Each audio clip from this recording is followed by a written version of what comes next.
From the Edge Media Studios in downtown Indianapolis, this is Indiana Issues. Here's your host, Abdul-Hakim Shabazz.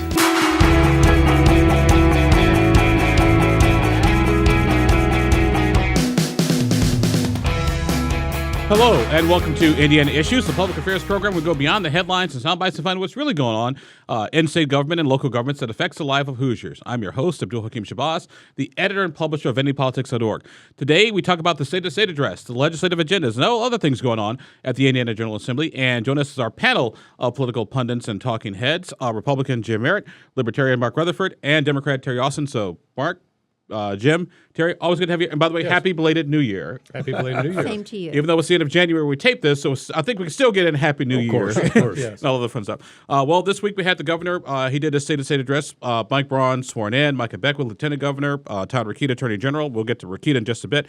But Jim, state-to-state address, your thoughts on the governor's agenda? Well, I think it was a very good address. I thought it was, in some ways, workmanlike and laundry list.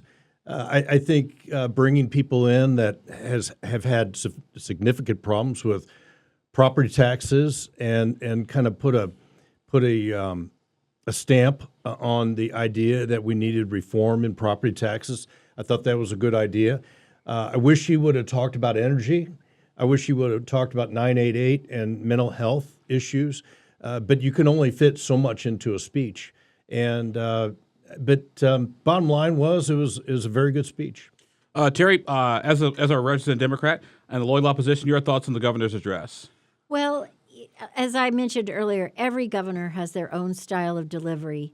And quite honestly, I just didn't feel any real excitement in this particular speech, not like I've seen in previous governors. But some of the things I think were really missing, he certainly talked about the things, he talked about himself, he talked about this plan that he wants with property tax and school choice and others. But one of the biggest issues for Indiana employers and families, and it cuts across the board, is childcare. And we never even mentioned it at all. And this is something both the State Chamber of Commerce, employers, manufacturers forum, all these groups have been talking about for years, and it's just like they keep kicking the can down the road.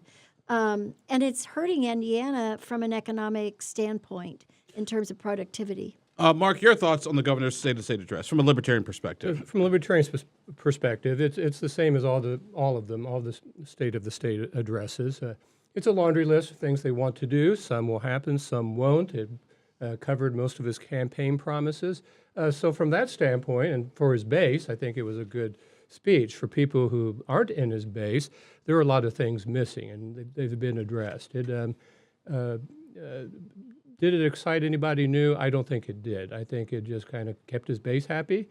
The base is there. They like him. They voted for him, and we'll see what happens. And it's interesting, we talk about campaign promises, because, Jim, in the governor's address, we look for something new, some sort of new plan, new initiative, and there wasn't anything new. It was basically, hey, here's what I promised in the campaign. Here's what we delivered on these two agenda items so far.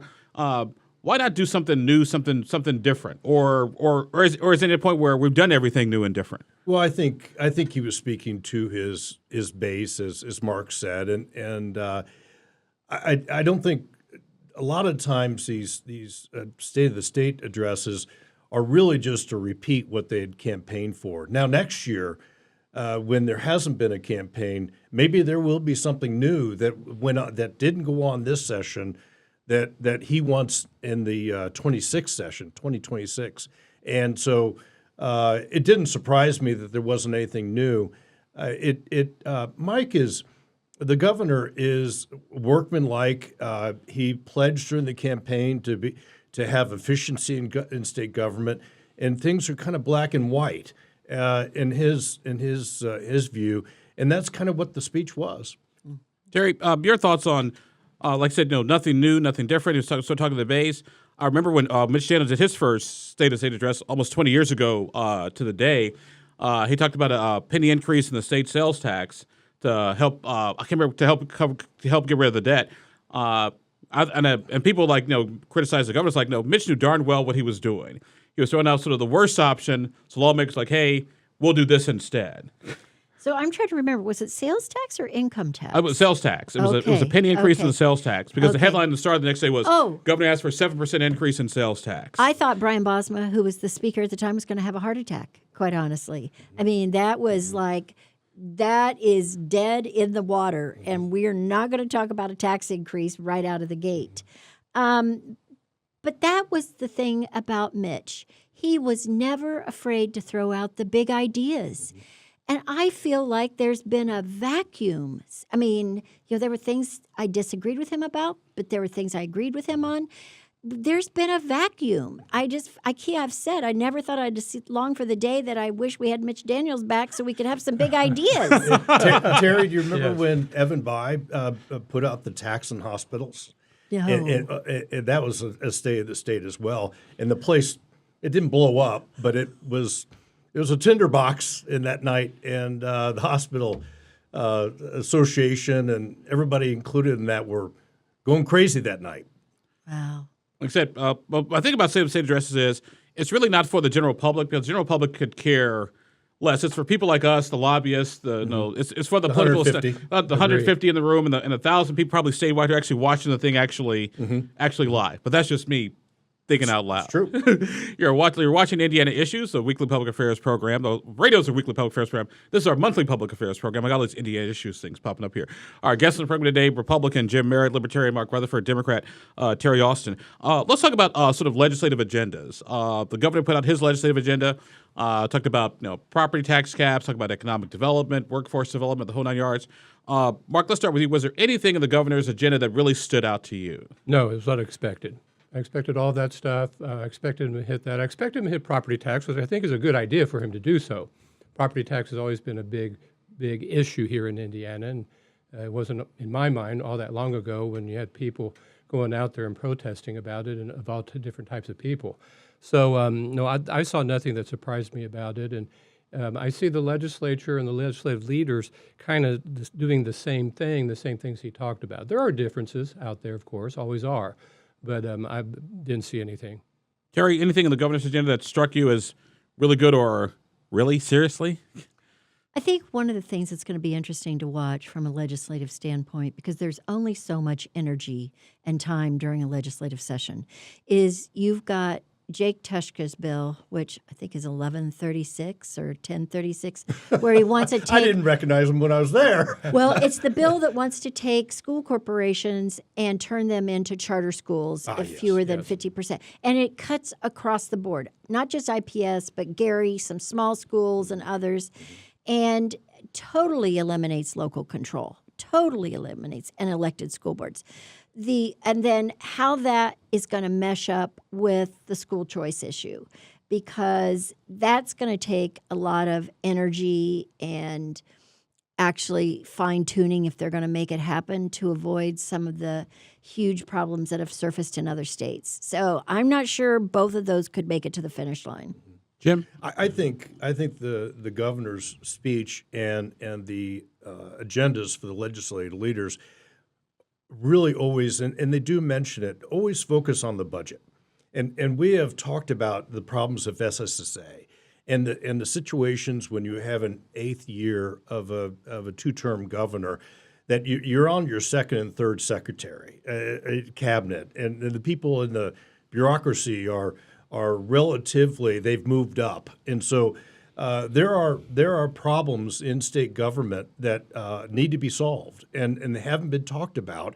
And I think everybody ought to really kind of cool it and really talk about the budget, because we've talked about that $1 billion mistake that happened last year or so. And everybody ought to concentrate on having a balanced budget as of July 1, 2025. And that's what we talked about all the time when we were there. And it should be the sole focus right now of everybody.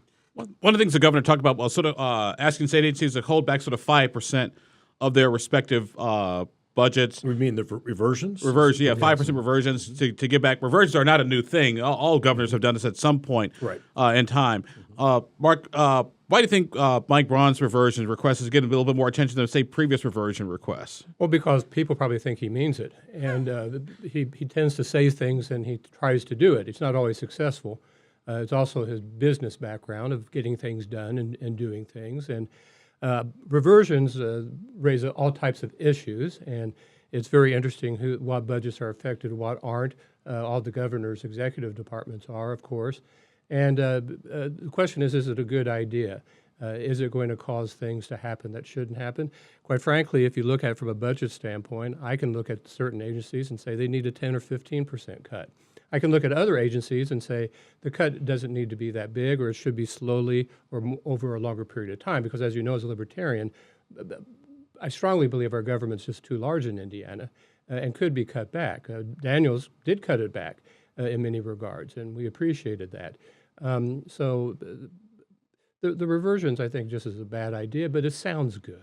Terri, let me get your thoughts on the reversions in particular, because obviously, the government wants an average of 5%, but I would assume that some agencies actually may need more. For example, FSSA, DCS could hire more caseworkers to reduce their loads so they can solve our problems of most vulnerable citizens, which are our children.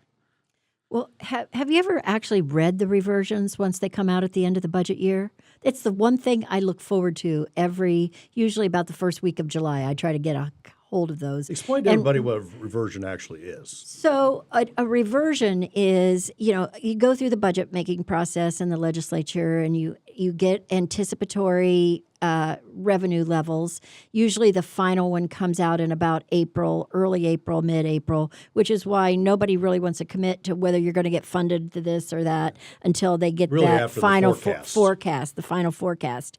And it's a forecast. That's exactly what it is. That's what the budget is. And so the reversion is we're going to appropriate so much money for a state agency or a state program, and then they send out this memo usually sometime during the fiscal year and say, oh, by the way, we really want you to pull back 15%. I have always said, why in the world don't we just say, look, we're going to underfund you. We know what your spending pattern has been. We know what we will have an anticipatory rainy day fund or emergency fund. You come and justify what you need to the budget committee. But why do we go through this shell game of saying, hey, we're going to give you this level of money, but, we really want to take 15% back? That's misleading the public. Mm-hmm. Our guests on the program today, Republican Jim Meritt, Libertarian Mark Rutherford, Democrat Terri Austin. You're watching Indiana Issues, the public affairs program. We're talking about the big issues that face Hoosiers in Indiana. A couple things that I noticed, too, with respect to this session. A couple people have gotten some attention recently. Indiana Secretary of State Diego Morales got called in on the budget hearing. I thought Ed Delane was going to jump across the table and do something. Then on the other hand, just today as we record this program, the Disciplinary Commission has filed another complaint against Indiana Attorney General Todd Rokita for comments he made regarding an abortion doctor. Mark, as the other attorney in the room, it is never a good thing to get called before the Disciplinary Commission regardless. No, it is not. And my experience with them, which has always been positive, if you're an attorney, you're going to get somebody gets mad at you and sends in a complaint. You don't say. I've had a couple on against me. Over my time of practice, I've had two, and you don't know about it until all of a sudden they send you a letter saying, somebody filed a complaint, but it doesn't matter, there's nothing sufficient in here. That's what most attorneys get. Where you have a problem is where you don't respect the commission. The commission, in my opinion, I've had disagreements with them before and some of their recommendations. Sometimes the Supreme Court backs me up and doesn't take their recommendations. Sometimes they say that's not good enough. But overall, it tries to do what needs to be done, which is be kind of a safeguard over bad acts or careless acts or reckless acts of attorneys. And you've got to be careful about what you say about them, because most people who are insiders know that they're doing their best to avoid these issues. And when a complaint is filed publicly, that's very big news. Sometimes it's a little too much, but usually it's not. And so Attorney General Rokita needs to be careful here.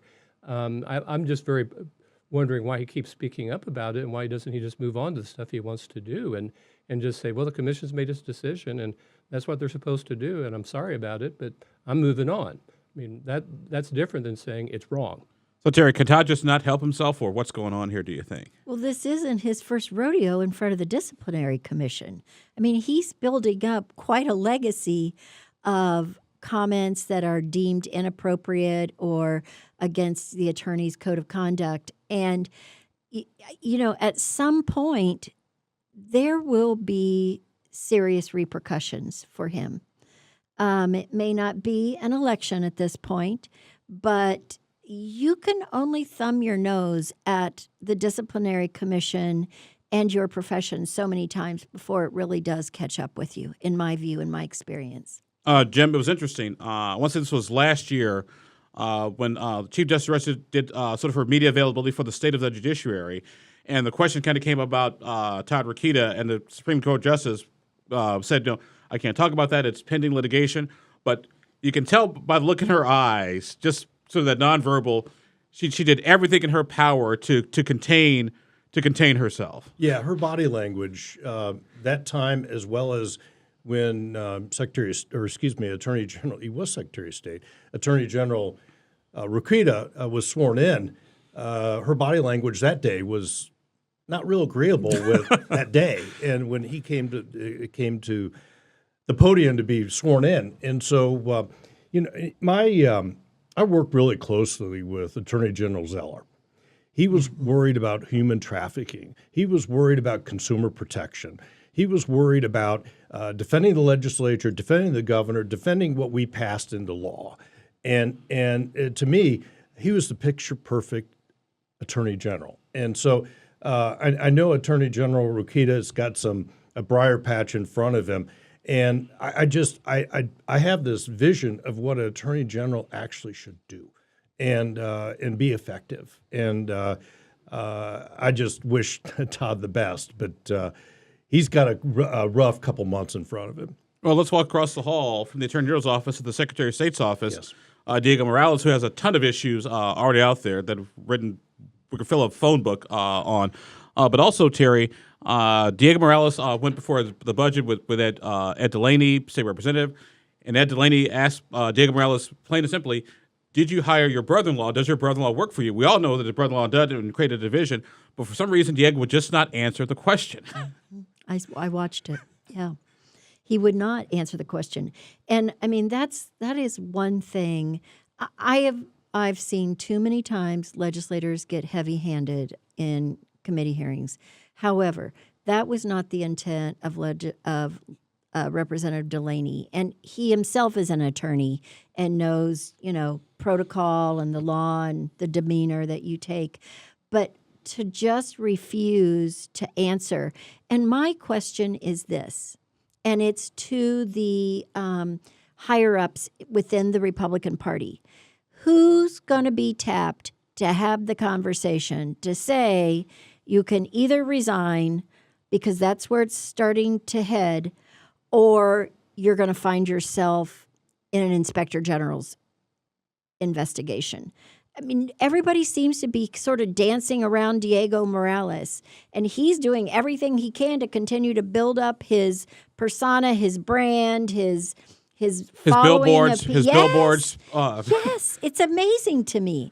And, at some point, again, there need to be serious repercussions. It was interesting because obviously I follow all these folks on social media, and whenever there's like a day or some sort of weird proclamation, Diego Morales has his name attached underneath, Happy Pothole Day from Diego Morales. Like, okay, I don't.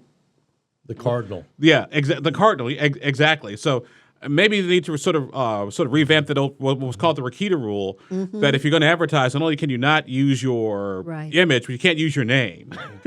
Well, that hearing I squirmed when I watched it. And my friend Jerry Bonnet, who was his attorney, sitting there, and Jerry is a bright bulb, and he's quite a gentleman, and he actually immigrated here after Katrina in New Orleans, and he's a very fine lawyer, and he was stressed. He had anxiety, and I felt for him, and as well as the fact that it was Ed was fair, and I'd say if he wasn't, and he was fair with his questioning, and then it seemed like that was the end of it, and no Republicans. There was no safety net there that day for Diego, where they could kind of bring it out of him, asking some questions to kind of rescue him. So that gives you a lot of indication that things are not so good. And then they ended the hearing, I think. And so that was a very difficult hearing for a Republican to watch, and I felt the anxiety myself. Yeah, watching Indiana Issues, the television program. We look at the big issues facing Hoosiers across the state of Indiana. Our guests in the program today, Republican Jim Meritt, Libertarian Mark Rutherford, Democrat Terri Austin. Look at some of the big issues that are out there. Obviously, property taxes are a big issue, and sort of an issue that I'm not really quite sure Republicans know how to handle yet is the DEI issue, diversity, equity, and inclusion. And Mark, here's my thing, and I wrote this on social media. I'd love to get your thoughts on this. Matter of fact, the whole panel's thoughts. Whenever Republicans deal with legislation that's known by its initials, things don't work out well. DEI this year, CRT a couple years ago, RFRA a few years ago. Like, if it's going to be known by its initials, it's probably not going to end well. Or am I just crazy? No, you're not crazy. Right. Yeah, I've noticed the same thing too. And you can talk about the issues surrounding that and say how you cut it back or whatever, but I don't know what it is that they seem to get in trouble when they're dealing with the things with initials. And I see that happening with the DEI. There are a lot of things about it that I think the general public does like, but you're not distinguishing between those things and the things the public may not like or maybe think has gone too far. And that's where you're better off talking about. And I forget the name of it. It starts with an M, but it's merit, inclusion, et cetera, whatever I like that. they have. I mean, that sounded fairly good to me, but they're giving that almost a bad name because they're putting it up against DEI, which there is a significant amount of people who think a lot of it is fine. And I don't like government getting back into these things that much, unless it's talking about their own agency and what they want them to do.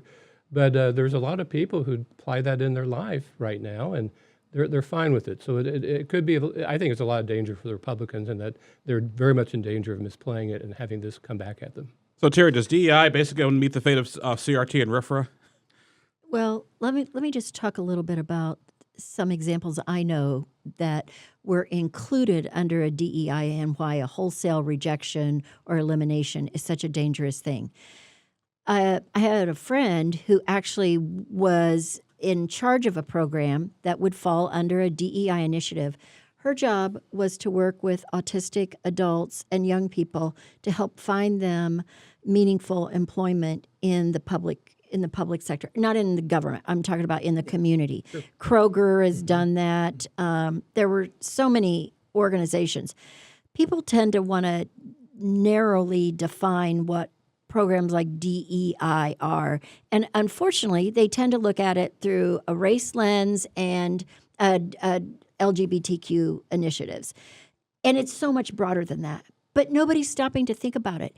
Yes, it's a marvelous thing to help autistic or special populations, whether they're intellectually challenged or whatever, find a life beyond their educational, K-12 educational component. And it helps them, one, not only just develop a sense of pride, they become contributing citizens. It branches them out so they can actually become volunteers in the community. People have got to stop this wholesale knee-jerk reaction of, well, if it's dealing with race or LGBTQ, we don't want anything to do with it. Because you know what? They are throwing out the baby with the bathwater. Jim, Terri it's all about messaging. Instead of terminate, revamp. It's just about messaging, and you raise a very good point. Nobody really understands the detail, and it's all about how you tell the story. And we're not telling the story right now very well, and it comes off very, very badly to the public. And I think if instead you say replace, you say revamp. We're changing the aspect. We believe everybody ought to succeed, and the message is not getting through right now very well. And the other thing, too, I thought was interesting was when the governor did his executive orders on DEI, and I read through it, I was like, okay, where's sex? Because women were left out of the governor's executive order. I'm like, okay, so if you're a woman, you can get DEI, but if you're black, you can't. But if you're a black female, I guess you split the difference to only get half of DEI. Yeah. You just get the D and not the E and the I. You're confusing the public. You're Yes. confusing the public, and obviously we missed it on the message. Also, to another interesting piece of legislation that's out there is, of course, the issue of property taxes. You've got local governments that are concerned about how property taxes are going to impact their issue. their dollars and cents. And it's funny because 80% of what most local governments spend money is on police, fire, roads, and infrastructure. So the question is in education. And so when the government talked about sort of scaling back property tax, okay, that's fine, but where are you going to find efficiencies in police coverage and in fire? Mark, we'll start with you. Oh, there's a lot of ways you can do it. Everything. I mean, even Governor Braun said, as a businessman, you can always find efficiencies. Well, he's exactly right. There are things that should be done better. People, even the good administrators, sometimes get a little lazy on something because they just don't want to have to deal with it. So there are ways to do that and to cut it back. And you can only tax people so much before they start to complain. And that's when they start going out and voting people out and being protests on Monument Circle, the state capitol, et cetera, and all the embarrassment that comes with that. I live in an area where I find the property taxes are actually less than a lot of areas that have the same type of community as I live in. That's just because I think they do a fairly good job of it. But I can go and I look through their budget and I go to their meetings and look what they're doing. I can find things they could do to make it a little more cost effective. You want to keep property taxes to where you need to have good roads. And you also want to make sure that the county is doing good roads. There are counties that I think have high property taxes that aren't doing a good job with their roads. We have them here in central Indiana. But the majority of your road funding comes from the gasoline tax. Yes, it comes from the gasoline tax. And the extra taxes that they've tacked on EV vehicles, hybrids.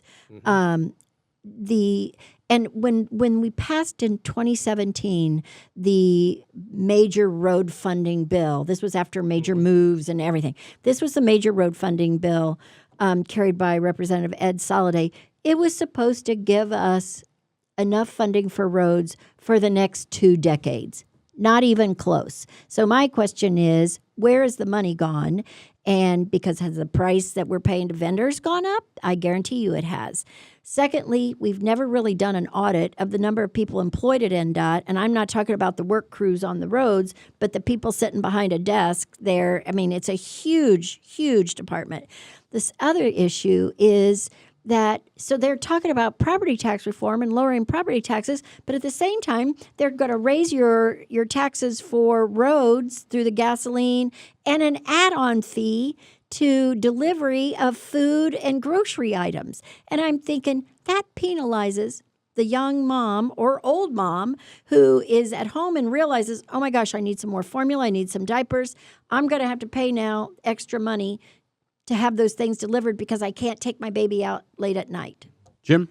The governor had his say this week, and the legislature is hearing bills, but it's not even February 1st yet. And so the local government and the schools, they'll get their say. And you're gonna see people marching on the State House. It's already started. Oh, yeah. Mm-hmm. And but it's going to become very, very vocal. And we're just through the first 3 weeks of the legislative session. And so all these issues are not even close to, the gun has been fired and the race is on. But we're going to hear a lot about these issues coming. And like you say, with transportation, most of the infrastructure, most of the bureaucracy is inside NDOT. Mm-hmm.